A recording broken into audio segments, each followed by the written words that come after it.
My own mother had an affair with my son when we visited her. My life has changed and I have never been able to look at her the same way I used to. She disgusts me always and I am not sure how to deal with this.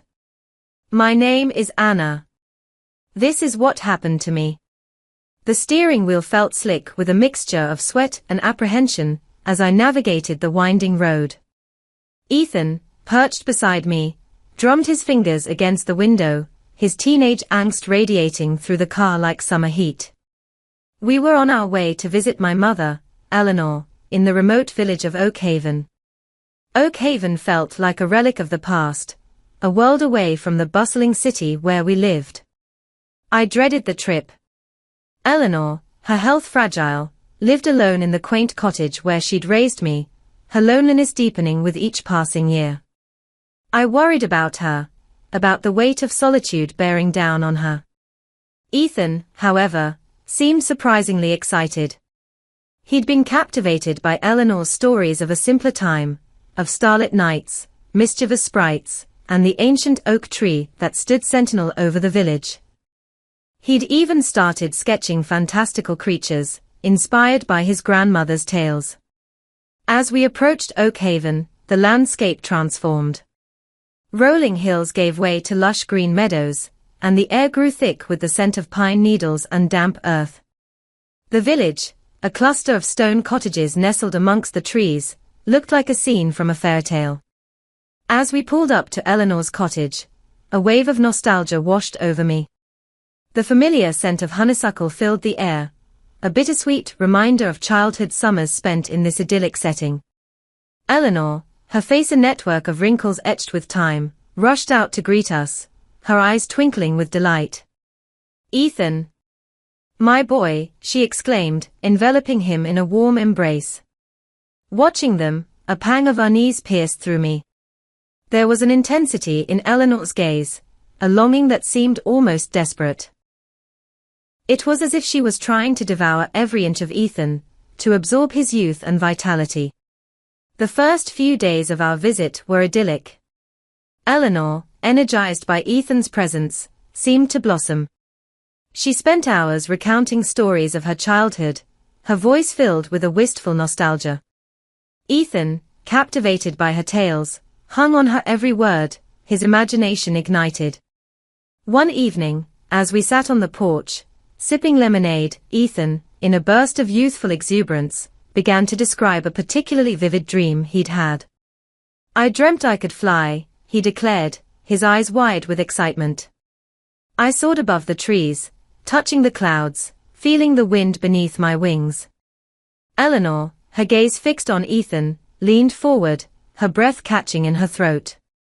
He was describing a sensation she hadn't experienced in decades, the exhilarating freedom of youth, the boundless possibilities that seemed to stretch out before her like an endless horizon.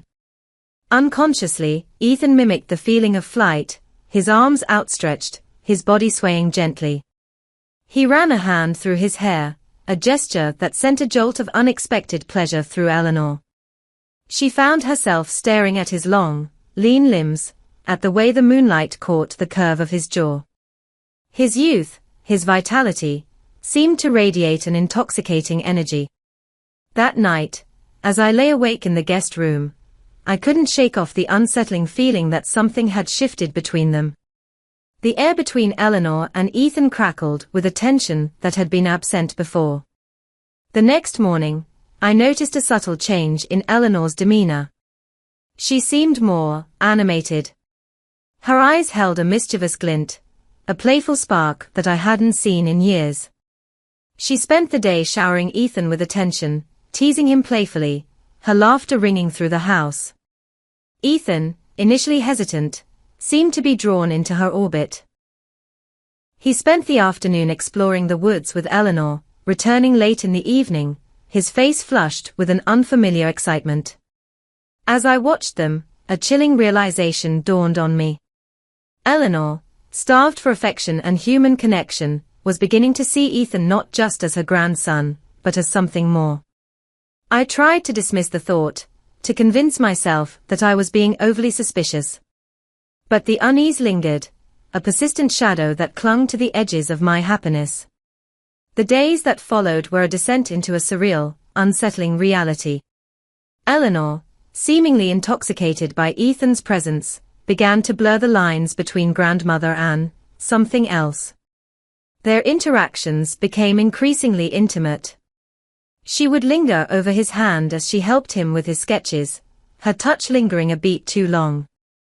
Her gaze, once filled with the affection of a doting grandmother, now held a simmering intensity that made my skin crawl. Ethan, initially hesitant, seemed to be drawn into this intoxicating dynamic. He thrived on her attention, his confidence growing with each passing day. He would spend hours recounting stories of his life, his friends, his dreams, pouring his heart out to her with an intimacy that should have been reserved for me. One evening, as I sat on the porch, trying to read, I overheard them talking in hushed tones in the living room. I couldn't make out the words, but the tone of their voices sent shivers down my spine. There was a breathless quality to Eleanor's voice, a playful flirtation that made my blood run cold. Later that night, I lay awake, listening to the sounds of the house. The floorboards creaked, a soft murmur of voices drifting up from the floor below. I imagined them together, Eleanor and Ethan, lost in a private world of whispered secrets and forbidden desires. The next morning, I found Ethan on the porch, staring out at the distant horizon, a strange expression on his face. He looked older, somehow, more knowing. "Grandmother told me some interesting stories last night," he said, a mischievous glint in his eyes. "Did she now?" I replied, my voice tight. He grinned, a knowing smile that sent a jolt of fear through me. "She told me about things." My heart pounded in my chest. I knew, with a certainty that chilled me to the bone, that something had changed irrevocably. The innocent vacation I had envisioned had transformed into a nightmare. Suspicion, once a nagging doubt, had now taken root, its tendrils wrapping around my mind like a venomous vine. I spent the next few days observing them, my senses hyper-alert.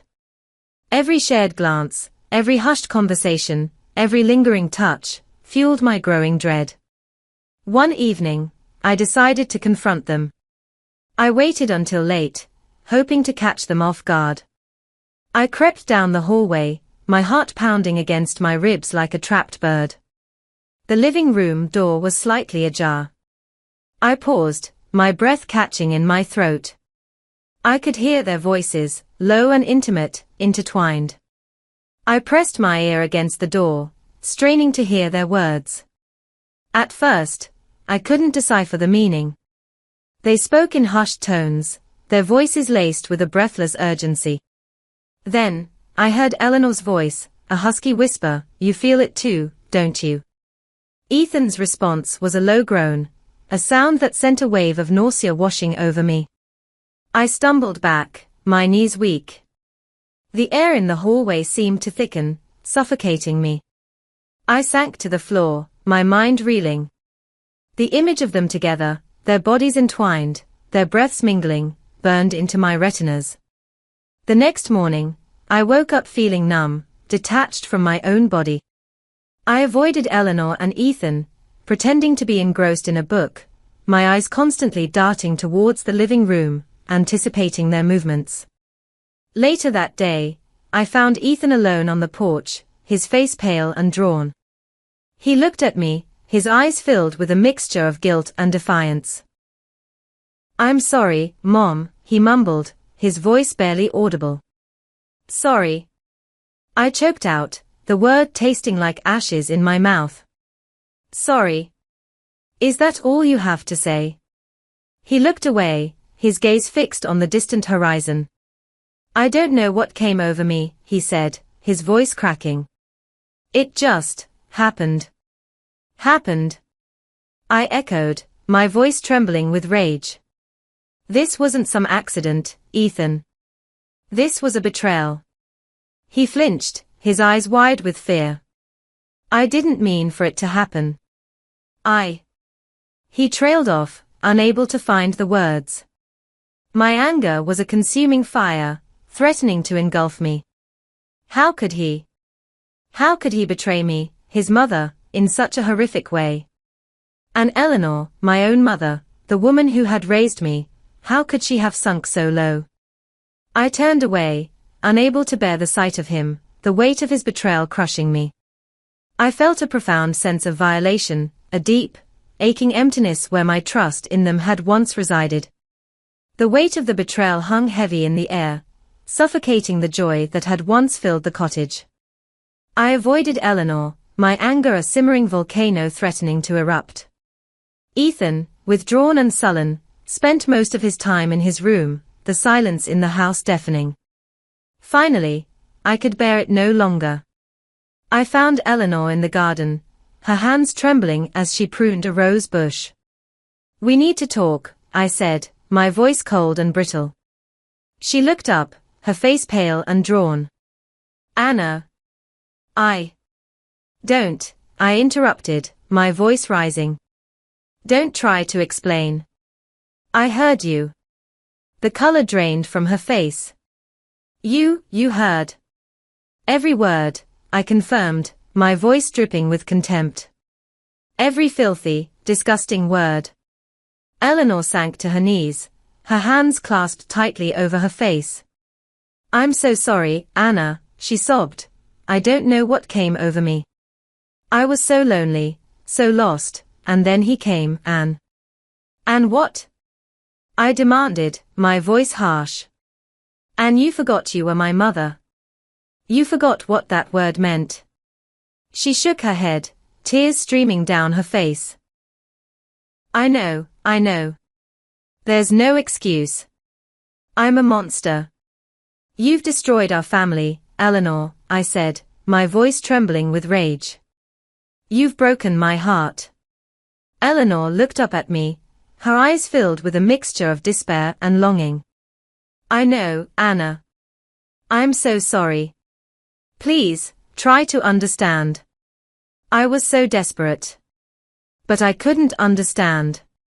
My mind was a whirlwind of conflicting emotions: anger, disgust, betrayal, and a profound sense of violation. How could I ever forgive her? The confrontation with Eleanor left an indelible scar on our family. Ethan, withdrawn and sullen, refused to return to the city with me. He clung to his grandmother, his eyes filled with a strange mixture of defiance and despair. Eleanor, her face etched with shame and remorse, pleaded with me. "Please, Anna," she begged, her voice trembling. "Let him stay with me. I promise it won't happen again. I'll keep him safe." I looked at Ethan, his gaze averted, a flicker of something akin to defiance in his eyes. He was no longer the innocent boy who had arrived at Oak Haven, his childhood shattered, his trust irrevocably broken. The thought of leaving him with Eleanor, the woman who had betrayed him, was agonizing. Yet, the thought of forcing him to leave, of dragging him away from the only place he felt safe, was equally unbearable. Torn between my love for my son and my anger towards my mother, I didn't know what to do. Eleanor, sensing my indecision, stepped forward, her eyes pleading. "I'll make it up to you, Anna," she whispered. "I'll spend the rest of my life making it up to you." I looked at her, the years of shared memories, the love and affection that had bound us together, flashing before my eyes. Could I truly sever those ties, condemn her to a life of loneliness and regret? In the end, I couldn't. I agreed to let Ethan stay with Eleanor, but only under strict conditions. Weekly visits, regular phone calls, and a promise that Eleanor would seek professional help.